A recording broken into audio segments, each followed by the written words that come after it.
So thank you for thank you guys for joining in today. And sure, I think there might be some lag because of network issues, but we'll try and make it work. Yeah. So thank you for joining in. Today, primarily, we are going to talk about what are the key components that constitute a business plan, right? And if at any point of time, if my network or if there's anything else, just kind of feel free to chime in and let me know, and I'll kind of try my best to jump onto another network or a Wi-Fi. Right? But I don't think it should be a problem. So before we start, right? So just a little bit about me, and so the reason why I'm sharing a little bit about me, and then I'll also share a little bit about Client Joy, is that it'll give you guys some amount of context on where I'm coming from and what my background has been. So whatever it is that I'm going to say and present today, you guys kind of have a background of where it's been thought of or how it has been accumulated, right? So I did mechanical engineering from NIT Surat, and I worked as an investment banker. When I was working as an investment banker, I primarily got the opportunity to sit in on presentations that were made by entrepreneurs who were asking for equity financing. Now, obviously, I was a fresher at the time, and so I was not in any decision-making position, far from it. However, I was a part of those presentations, so I got to listen in. I got to understand how they pitch their business. I also got to of post-pitch conversations that investors have. And so I kind of understood what their thought process is, what are the kind of questions that they have. After that, I won a couple of awards, and I kind of write my thoughts on entrepreneurship on yasha.in, which is where you can go and check out. There are certain other videos that I've done with other incubators, and then there are certain articles and thought processes that I've kind of tried to put out, right? Moving on, so a little about Client Joy. Client Joy is primarily a low-ticket vertical B2B SaaS. We help agencies and freelancers manage their complete client lifecycle and grow their business. And so we help them manage their leads, proposals, contracts, projects, ticketing, invoicing, and revenues. Everything kind of happens in one place. We currently serve about 1,900 odd customers in 30 plus countries. We raised 3 rounds of equity financing as well. Our first round came in from an incubation center called CII, which is IIM Ahmedabad's incubation center. Second round came in from a group of angel investors, and the third one, which we raised a little over a year ago, that came in from a VC. Right? So in total, we've raised about $1 million in equity financing. We are a team of about 28 team members as well. So here's a very, very quick snapshot of what today's agenda is, right? And so primarily what we want to kind of try and understand is why do we need to write a business plan, what are the key elements that constitute a business plan, how to present a plan, and then we'll follow that up with questions. But before I get into that, what I want to know from all of you is, what do you think is the goal of a company, right? Any company, not your company. But what do you think is the goal of any company or any organization, right? So if you can put those things in your chat, I think that would be super helpful for me to know. So just go ahead and write down what is your understanding of what is the goal of the company. You can also feel free to unmute and just kind of tell me what do you think is the goal of any company.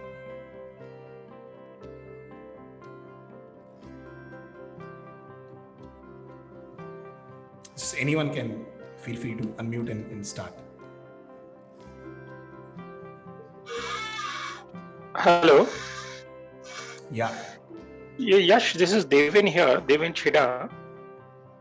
Yeah. And what I personally feel is that the goal of any company is to maximize the value for each stakeholder, whether it is clients or the business partners. That is the core goal of any company. Got it. Yeah, great. So bang on, right? So typically what would happen is, and thank you, Devin, for the answer, right? So typically what might happen is, a lot of times whenever I ask this question to first-time entrepreneurs, they'll typically talk about earning profits or making revenue, acquiring customers, making impact, and all of those things, right? However, as you kind of correctly pointed out, it is to maximize shareholder value, right? So it is to maximize value for all the shareholders in any way, shape, or form who are invested into the company, and that includes the founders, the investors, any form of equity holders, may that be your employees who hold ESOPs, whatever the case may be, right? And so, whether you are an NGO, a not-for-profit, a private enterprise, essentially everyone should be after maximizing shareholder value, right? And so there are a couple of ways in which you can maximize shareholder value. A lot of times we may have a question as to why is a loss-making company still able to attract investors.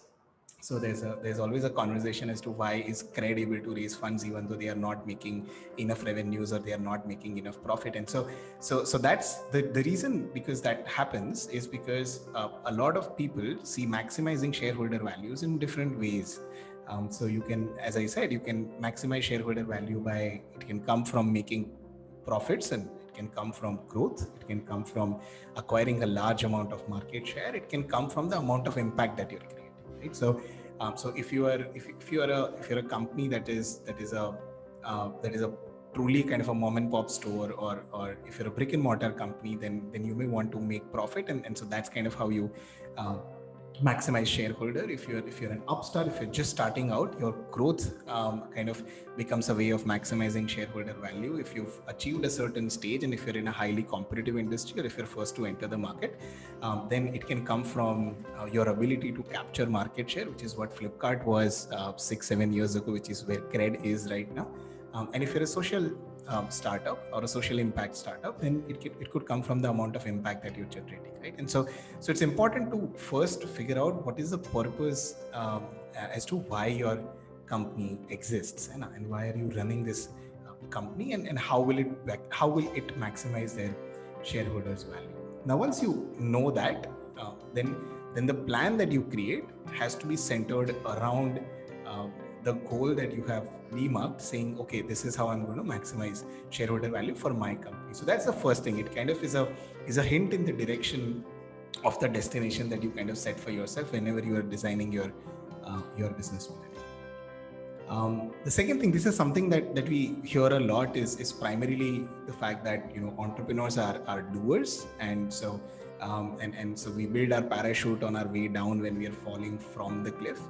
And this is something that you must have heard of in a lot of different places. It's primarily, in my opinion, it primarily is one of those things which sounds really nice when you hear it for the first time. However, it is far from truth, right? And so it's absolutely wrong, and I kind of contest it very, very strongly.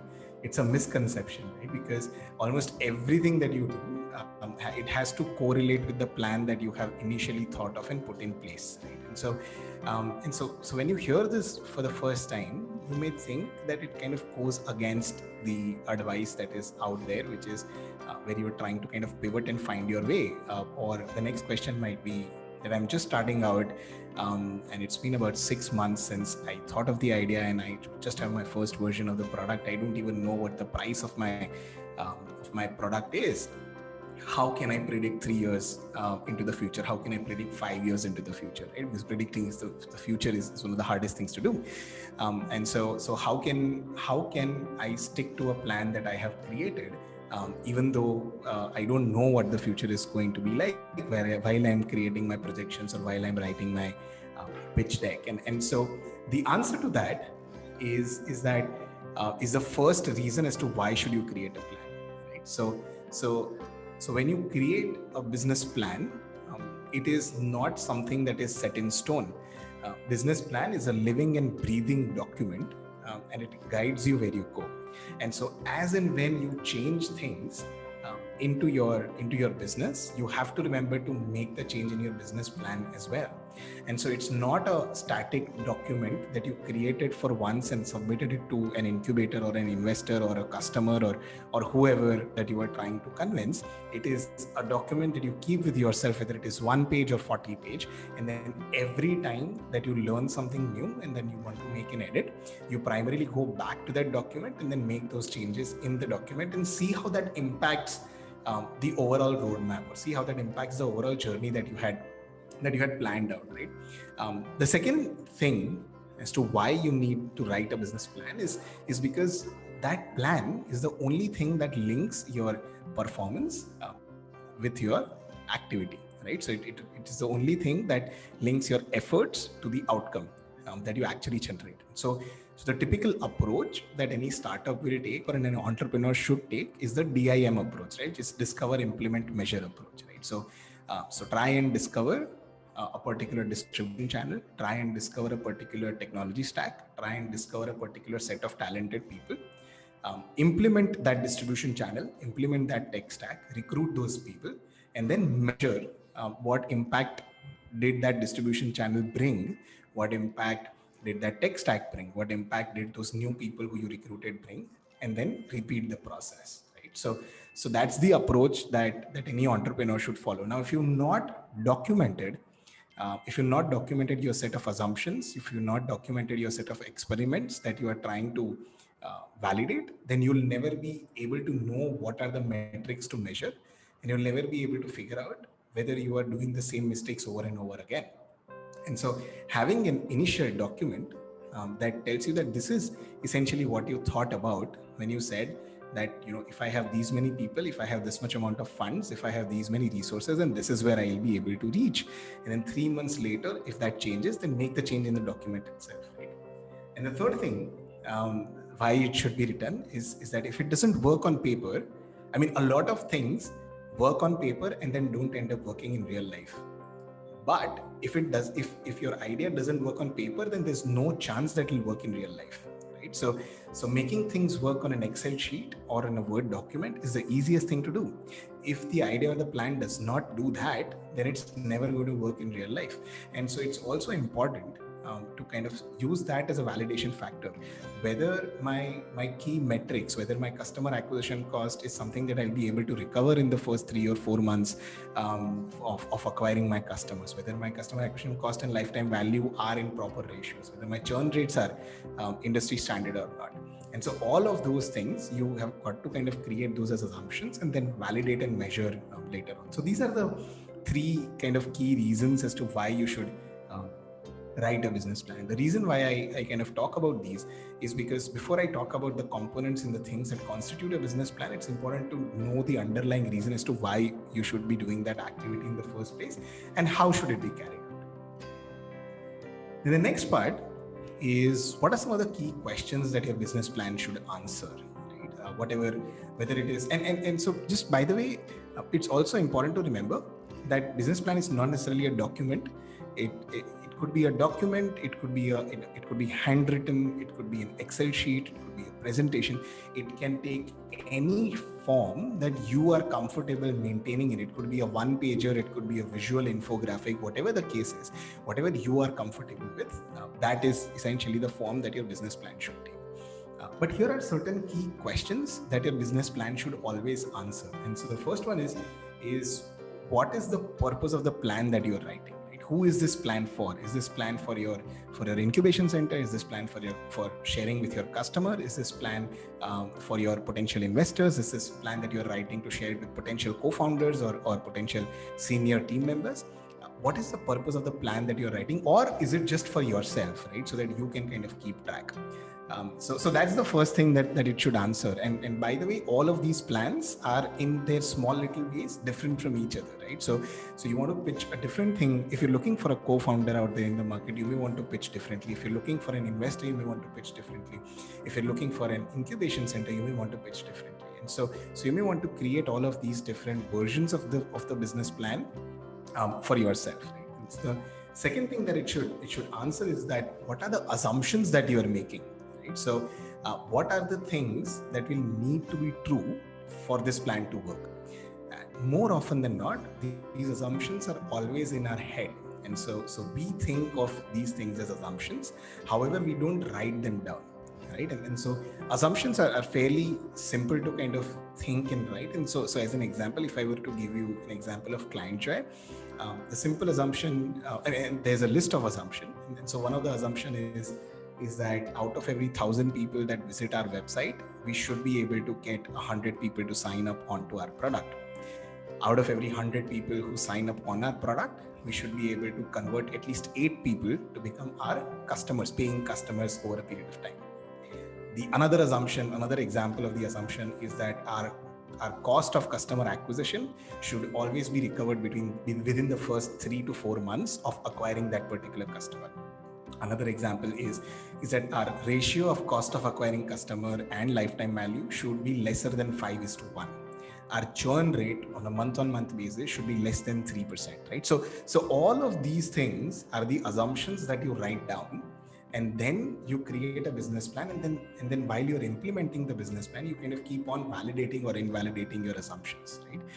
That's the journey that primarily you are on, right? I'll go out on a limb and say that the first few months or first few quarters rather of any startup's journey is not to build an organization, is not to disrupt a market, is not to do something innovative. It is primarily to go on a journey of validating and invalidating assumptions, and that could be done by research, that could be done by DIM approach, that could be done in a lot of different ways. But at least first couple of quarters should be dedicated to testing and validating assumptions. The third thing that it should answer is how big is the opportunity and who is your target customer, right? How big is the opportunity is primarily the size of your market. Your size of the market should never be number of people or amount of products sold. It should be a dollar amount. And so a very simple assumption is that if you defined your target customer, and a simple way to go around the market size is that everybody who is your target customer in the world, if they bought your product or service, and if they bought your product or service, then how much revenue would you do in 1 year? That dollar amount is the size of your market, right? So at Client Joy, basically we say that our market size is, or the serviceable addressable market size is, let's say $1 billion. And so what that means is that each and every one of our target customers, if they were purchasing Client Joy or licensing Client Joy, then we'll make $1 billion in revenue every year, right? And that's the size of the market, which is primarily the size of the opportunity. More often than not, size of the opportunity or size of the market is essentially guesswork, right? It's very difficult to come up with an accurate market sizing. And so whenever you are submitting it to anyone, one of the things that investors or any stakeholder will try to do is just try to gauge your thought process, right? They'll not question you on the absolute number that you show as the size of your opportunity or market, but they'll try to gauge how were you able to get to that number, right? And there's got to be a fairly reasonable explanation in terms of how do you get there. Figuring out your target customer is another super important thing, right? So you cannot say that, hey, I'm a t-shirt manufacturer, and so everyone in the world who wears a t-shirt is my customer. That's not how it works. You should always try and figure out who is the specific target customer for your business. So again, if I were to give you an example of Client Joy, we're primarily a sales CRM and growth engine for agencies and freelancers, right? And so I could say that any company in the world which wants to do sales could be a Client Joy customer. But that would be the worst way of going about it, because if you're everything to everyone, then you end up essentially becoming nothing to no one, right? And so the way that we define is that our customer is running an agency or a consulting boutique that is less than 20 people, that is within a developed economy, and they are operating in design, digital marketing, IT service, consulting, and so on and so forth, right? And so that's a very, very specific target market. So and that's kind of how you should define your target market as well. So let's say if you're selling t-shirts which are average priced at, let's say, 2,000 rupees per t-shirt, then all people who wear a t-shirt is not your target customer.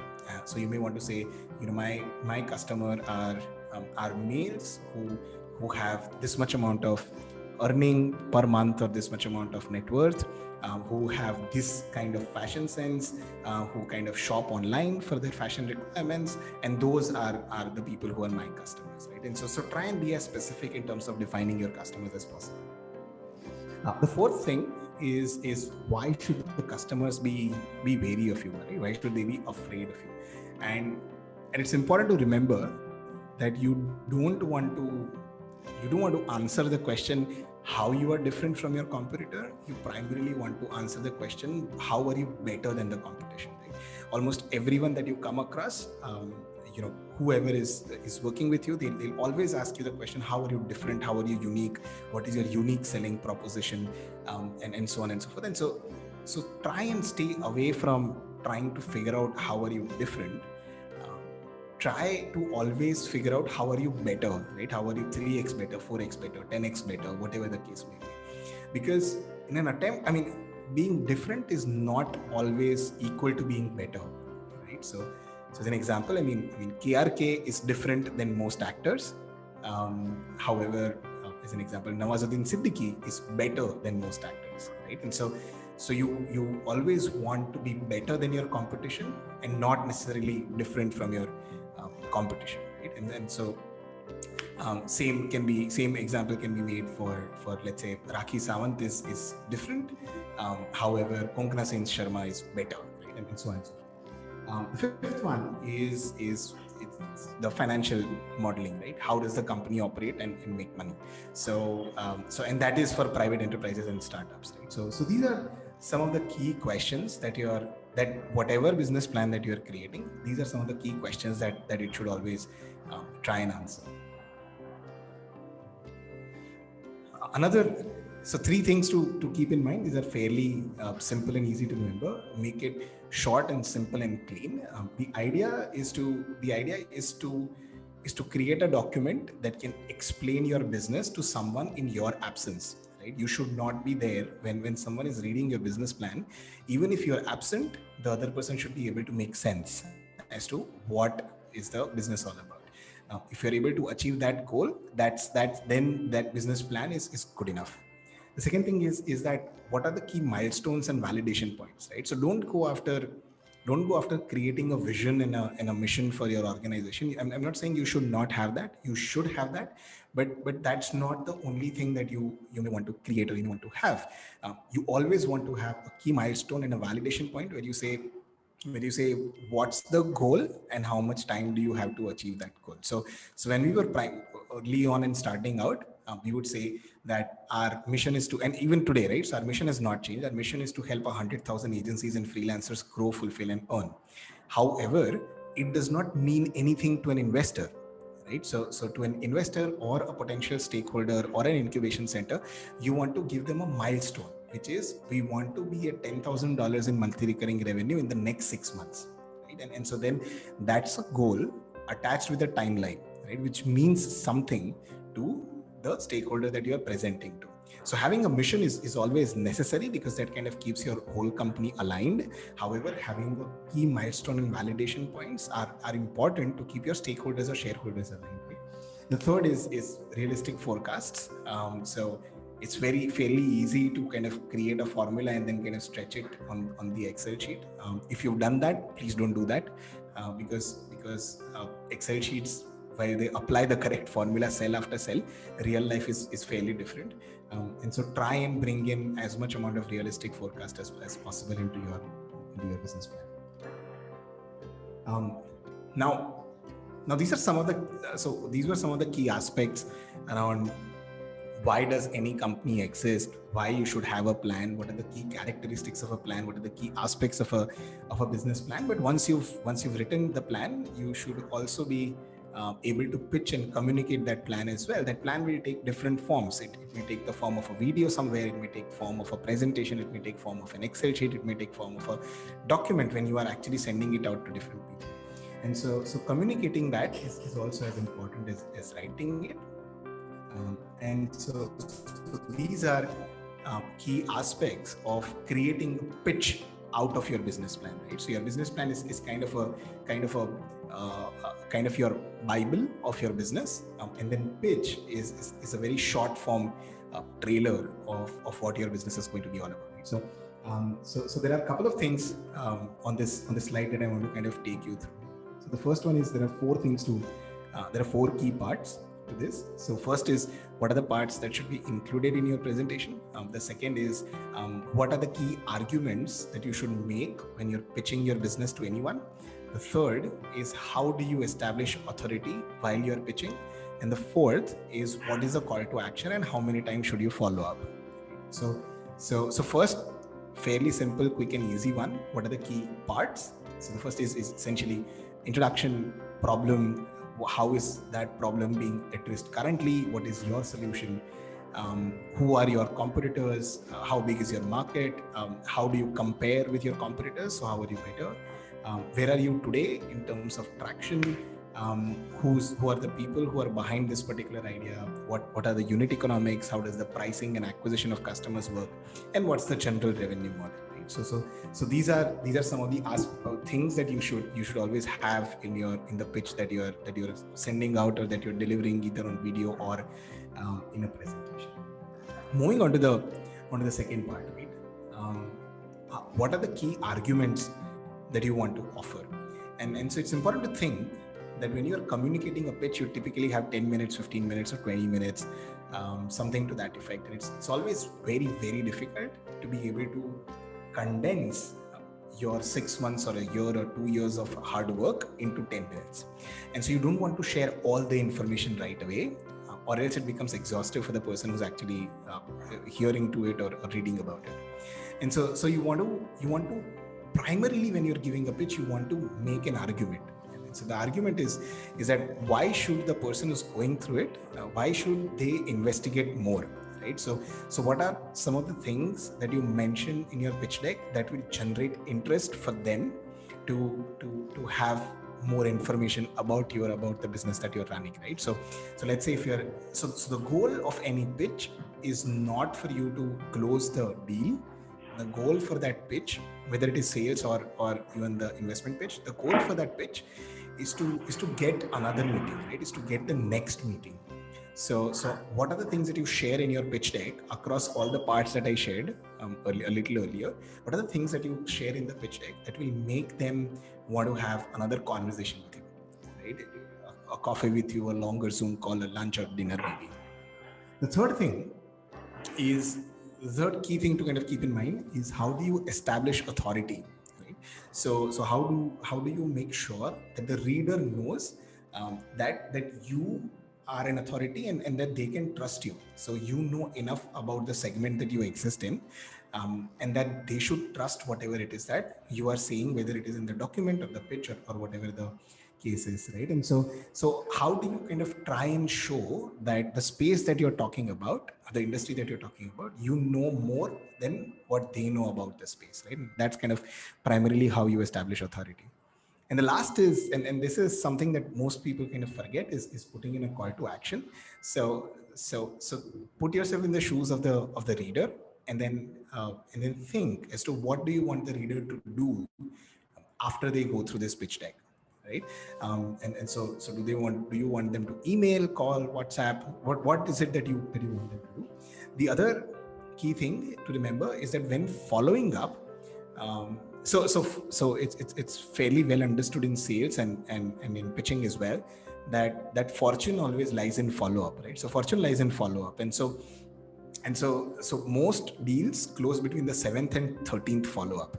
So once you send out an email, and if you do not hear a response, then don't just give it up over there. So have a sequence of quick follow-ups, and those follow-ups could be over social media, those follow-ups could be over WhatsApp, those follow-ups could be over text or email or calls, whatever the case is. But keep a sequence of follow-ups that you want to do when you're sending these things out. And again, it is super important to remember that most deals close between 7th and 13th follow-up, right? And so don't give up on following up. And the goal is to get them to say no to you, right? If they say no, and this is something that I'll cover in the next slide as well, if you get them to say no, then you know that you'll be able to move on, right? Or you just kind of end up in staying in the relationship forever.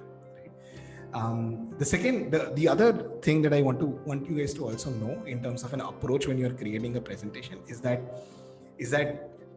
everyone is the center of their own universe, right? So while you are in love with your idea and you are in love with your business and your team, and you think you deserve the partnership or the fund or the mentorship support or whatever the case is, you need to remember that the other person has their own list of and set of priorities, right? And they are living in primarily a different universe altogether, because in their universe they are the center of it. And so you kind of want to, and that's why you want to make a compelling argument. You want to make a plan document that is very simple to understand, even if you are absent, right? And it's important that you establish yourself as an authority, and since they are center of the universe, it is important that you keep on following up and then try to kind of bring them closer to where you are as far as your business plan is concerned, right? So these are fairly condensed form of how do you pitch the business plan that you've created as well. And so the last thing primarily that I want to share with you is that no is not bad, right? More often than not, you should actually gun for a no. So in my experience, like when we raised our angel round, that was about 65 lakhs.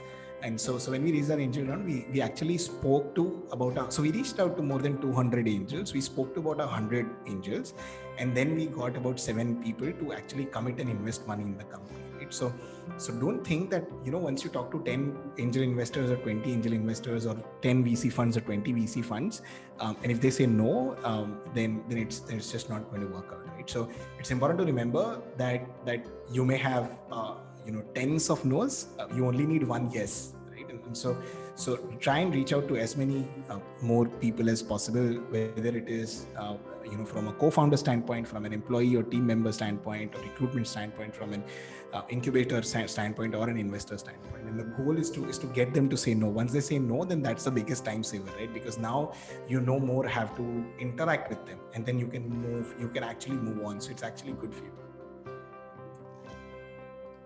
And so this is the last bit, just a general piece of advice. Ask for the standards that you set for yourself. You'll come across. This is not some advice, I would say, but it's just something that I've learned and I've faced a lot. So during your entrepreneurship journey, you'll come across a lot of people who will talk really, really big things with you. Okay, we'll actually make this $1 billion company, and I'll get you funding like this, and only you should you may want to change this about your company, and so on and so forth. People who have absolutely no idea what they're talking about, and they'll still want you to kind of listen to them and hear them and then implement their advice.